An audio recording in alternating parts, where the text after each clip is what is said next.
Now, recently there's a report that air crews had stayed at some of Donald Trump's properties, spending taxpayer money. Now, the story involves Prestwick Airport, and so that's in Scotland, and so that's a small commercial airport, which happens to be about 20 miles away from one of Donald Trump's resorts. That would be Turnberry Resort. So now, okay, those two fairly close, but actually there are a lot of hotels that are actually a lot closer to Prestwick Airport. Now, what's interesting about this story is that the Air Force has started using since 2015 Prestwick Air Force to refuel some of their Air Force planes. Okay, you know, but a lot of these crews end up staying at not at hotels that are close, but at Turnberry Resort. Now that's interesting. Now, so this broke on Friday when Politico had first reported it. They said that the House Government Oversight and Reform Committee had launched a probe of the Scotland operations all the way back in April. And so we're just kind of hearing about this because, let's be honest, the whole administration is a gigantic dumpster fire that has raged since 2016, or at least before. And so it's really easy for these stories of corruption, especially since we already know Donald Trump is the most corrupt president that I've literally seen in my lifetime. Uh, and it's easy to miss this stuff, okay? But nonetheless, it's important to point out this is taxpayer money that's being spent by the military, by the Air Force, that happens to be going into Donald Trump's pockets. And I'm going to explain how. So now, uh, Politico notes that this could be a conflict of interest for the president. I like the framing on that because it's so incredibly naive. It could be a conflict of interest. Oh, really, Politico? Well, thank you. Thank you for pointing that out. Appreciate it. As if we couldn't see that ourselves.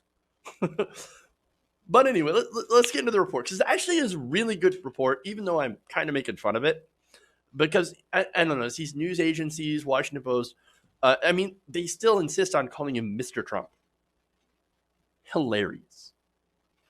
But anyway, let's go into the report. Now, they said ethics officials and lawmakers have raised concerns about foreign officials staying at Trump hotels. An obvious conflict of interest, of course, especially when you're doing diplomacy. Okay, that's self explanatory. And noted that Trump supporters and industry groups regularly throw bashes at Trump owned locations. Again, more corruption. In fact, Donald Trump said something about having the G7 at his Doral resort.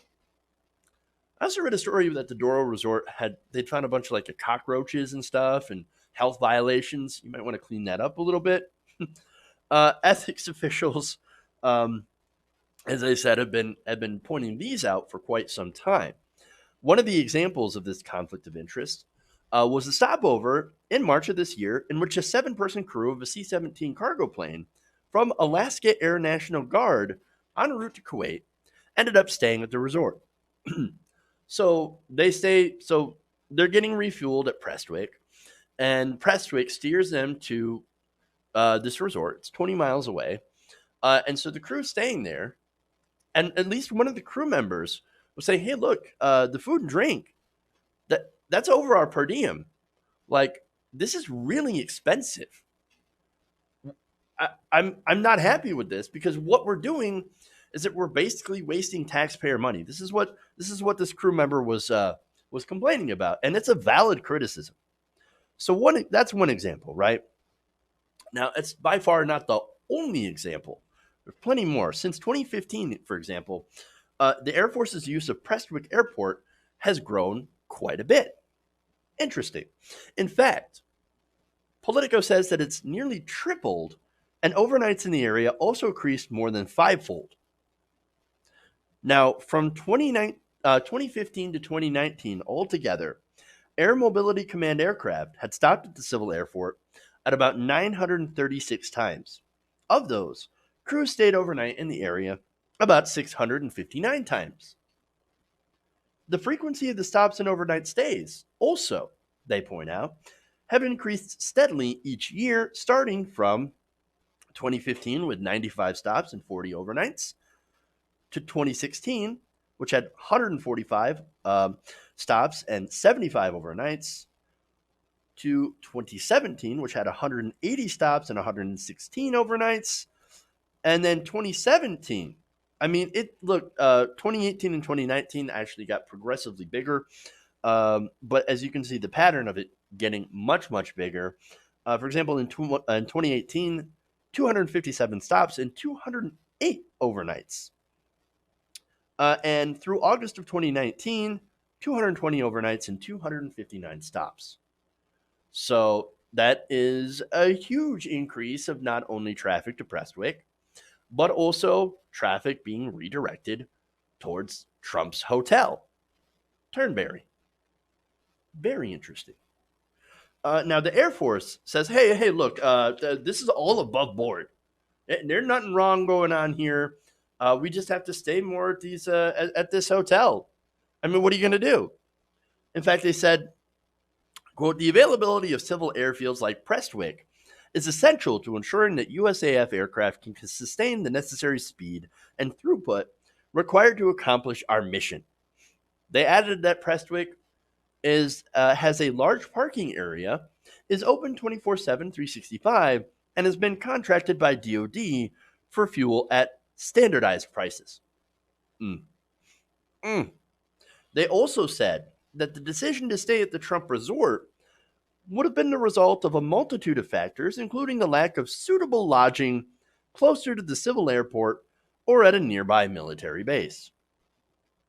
Now, pay attention to that. Keep that in your head, right? They're saying that there's just no suitable lodging close by. The Trump Resort is 20 miles away. And so there is no evidence, and the Air Force did not provide evidence that nearby hotels were actually cheaper or unavailable at the time of the cruise stays. So that is very, very interesting. Now, I have another thing that's interesting, and that was just reported by the New York Times earlier this week. Back in 2014, it turns out Trump had entered into a partnership with the Prestwick Airport. Let me give you the details of that. That partnership is revealed by documents obtained from a Scottish Freedom of Information request and reported by the Scotsman.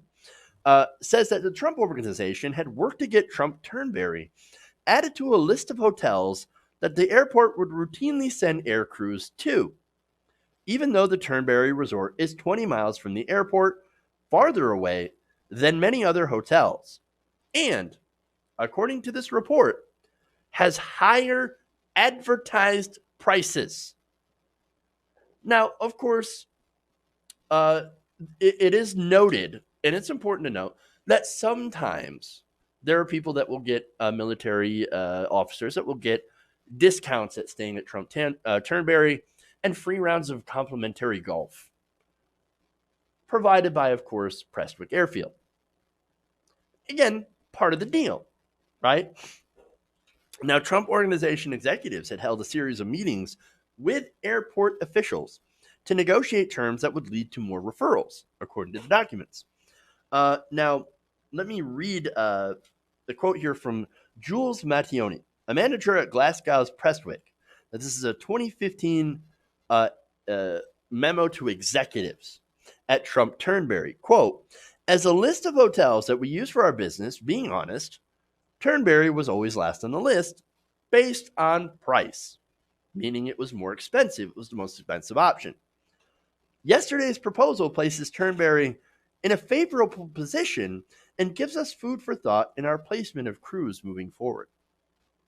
So now, that's what Trump Turnberry got from the deal. What did Prestwick get?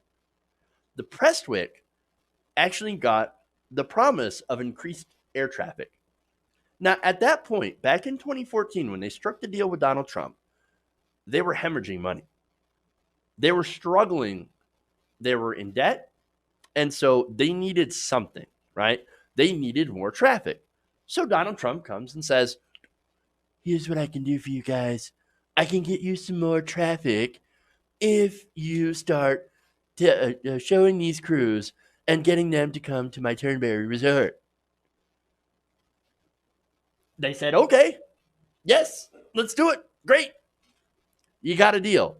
Now, of course, Donald Trump, normally his promises aren't worth the air that he uses to, put them into the air, if that makes any sense.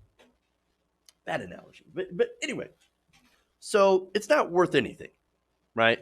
Except in 2015, he runs for president, and in 2016, he wins. So now he's won, and he's got this deal, and he hasn't divested from his assets, from his business whatsoever. He's one of the few, first presidents to not divest from his business. They made Jimmy Carter give up his peanut farm. Donald Trump says, no, I'm not going to give up anything. I'm going to continue to run my businesses, and I'm going to continue to make boatloads of money and have massive conflicts of interest. That's what I'm going to do. And this is an example. This is not a coincidence. It's a pretty good racket. And so, look, at first, he didn't know he was going to be president, to be fair. So at first he was saying, okay, we'll have more corporate traffic. I can promise more traffic. Again, his promises normally aren't worth the paper they're written on. But he became president. And then, look, huge bump in traffic to Prestwick. This is one thing where he didn't screw anyone over. Why? Because he was getting increased traffic to his hotels from Prestwick. Fascinating. So overall, again, really good racket.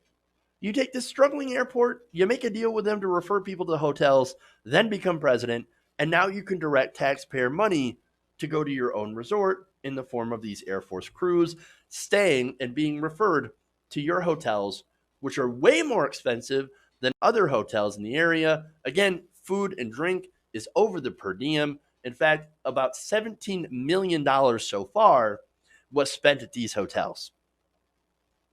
$17 million taxpayer money. That goes right in Donald Trump's pocket. It's the corruption. Look, this is a guy who said, I'm going to drain the swamp. Well, you know what? The swamp is swampier than ever. And it's because of Donald Trump. Look, on the one hand, I gotta give him some credit for being savvy. I mean, if anybody knows corruption, it's Donald Trump. If anybody knows self-dealing, it's Donald Trump. 100% unethical, 100% corruption, and of course, 100% what we expected from Donald J. Trump. Hey guys, hopefully you enjoyed that free video. Now I'm going to have to ask you a favor.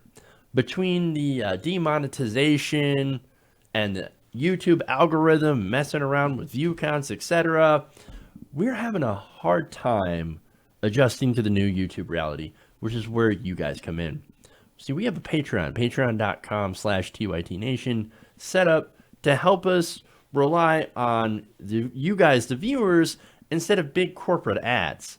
Look, you know the show. You know I'm not in favor of big corporations anyway. So help us transition away from relying on the ad model to pay the bills and sign up to be a patron, patreon.com/TYTNation. That goes a long way to help us keep the lights on. And you guys will know that you're supporting independent progressive media.